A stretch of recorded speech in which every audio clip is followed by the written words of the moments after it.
depending on the company's operations, how many committees do you require, you know. So I think a statement that should have been included, which I have included on the right-hand side, is that the board shall periodically review its own size and determine its size for efficient performance and attainment of the objectives. Something like that should have been included. Board shall have at least one and preferably 1/3 of total members of the board as independent directors. Now this is the new requirement on the relating to the independent directors. First of all, I think there should not be in a rule-based code. You know, our code is a rule-based code. It requires that you have to comply. Saying that preferably this should be done or preferably that should be done, I think is not really, it doesn't make that much sense. You know, people would not do it unless it is required. So, so the only requirement really as far as the independent directors is concerned, previously there was no mandatory requirement for any independent directors. So it's a good thing that our code has included now at least one independent director, because that's a very, very important component of good corporate governance. So one independent director has been made mandatory. And also at the same time, the criteria for assessment of independence has been substantially expanded in the code. But what is missing?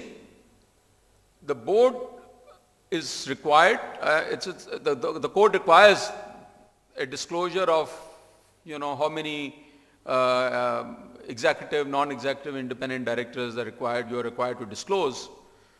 But I've seen that one of the good requirement is, because it's what is independent and what is not independent is usually, despite a lot of elaboration in the new code, still tends to be subjective. So one of the good things that could have been done was to ask the board to give a statement that they have assessed and they confirm the independence of 1 or 2 or 3 people whom they are saying are independent.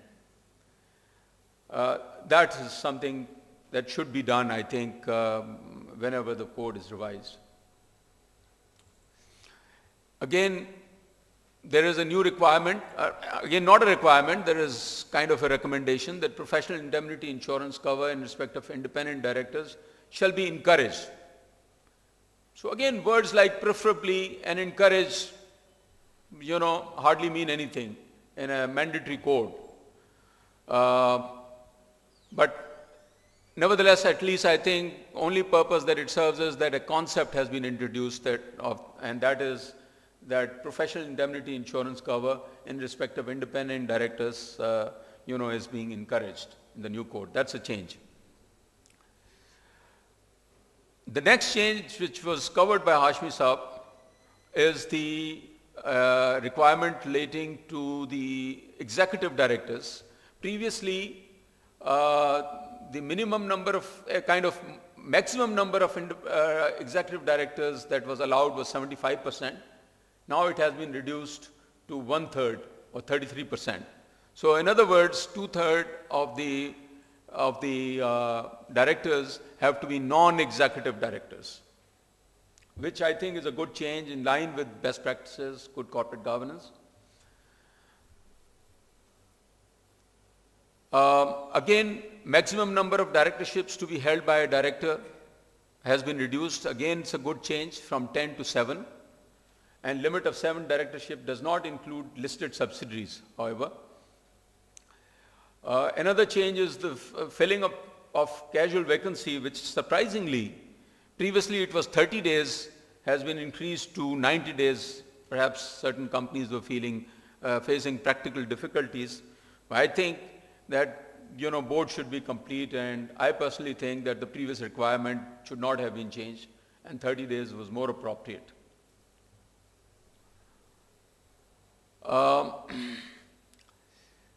Certain responsibilities, powers and functions of the board, certain changes have been introduced.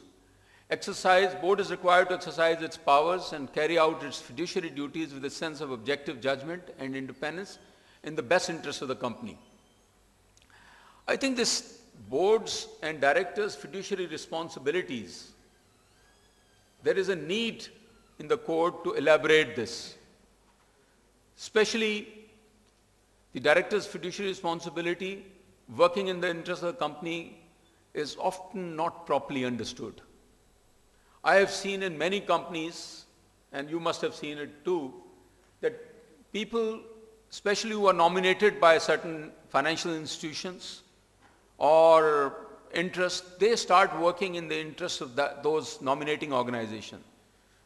The people appointed by nominated by the government would think of the government. The real good corporate governance means that once a board member is appointed or elected, irrespective of who nominated you, should be working in the interest of the company. Now this concept I have seen is missing in Pakistan, and individually each member has the fiduciary responsibility. Like for instance in the case of Karachi Stock Exchange, we have seen in the newspapers that there is always a gap between the directors appointed by the brokers and the directors appointed by the SECP. So directors appointed by the brokers always thinking in terms of what is in the interest of brokers. Directors appointed by the SECP thinking the other way. I can give you my own example. When I was nominated by ICAP, of course, as a board member of the International Federation of Accountants, the first day when I attended the board meeting, they took a declaration from me that, okay, you were nominated by ICAP, but now the nominating committee, and there is a robust nominating process. There is a nominating committee which does the interviews, and all the nominated individuals are then interviewed, and then obviously in the annual meeting their election takes place, and whoever is nominated by nominating committee usually gets appointed. No problem. So every board member, once he is appointed, has to give a declaration in IFAC that I have to now work in the interest of IFAC, not in the interest of ICAP which nominated me. So by working in the interest of the company, you are actually working in the interest of shareholders who nominated you. But you have to think of all the shareholders and the interest of the company. It is very important and very critical for proper working of the company. This aspect, I think, needs to be addressed and highlighted in the code, because I have seen this as a practical problem. Most people don't understand. They continue to work for the constituency which nominated, or the nominating organization which nominated the person. Another aspect is that in this revised code, while it says that ensure that professional standards and corporate values are put in place that promote integrity for the board, senior management, and other employees in the form of code of conduct, and take appropriate steps to disseminate code of conduct throughout the company. So these are good requirements. A code of conduct is now required. In the previous code, the requirement was for the company to develop a statement of ethics and business practices, which was to be signed by all the directors and all employees. Now that has been done away with. What was required in my view was that yes, there should have been a code of conduct, because code of conduct is a much more detailed document which should be on the website and which should be disseminated, and the people should be trained. But it is not a substitute for a very good thing that was introduced in 2002, that was Statement of Ethics and Business Practices. The benefits of that Statement of Ethics and Business Practices was that it was a concise, small statement. Secondly, there was, as Hashmi Sahab was talking earlier, of the compliance and conformance. While signing, all the board members and all employees were required to sign that statement. I think that was a great requirement. Although there were some difficulties in large companies to get confirmation and signature, but people could read that. Code of conduct, large number of people don't even read it. It is put in some shelf and gets sometimes dust, which should not be. I mean, there should be a code of conduct, But I think the statement of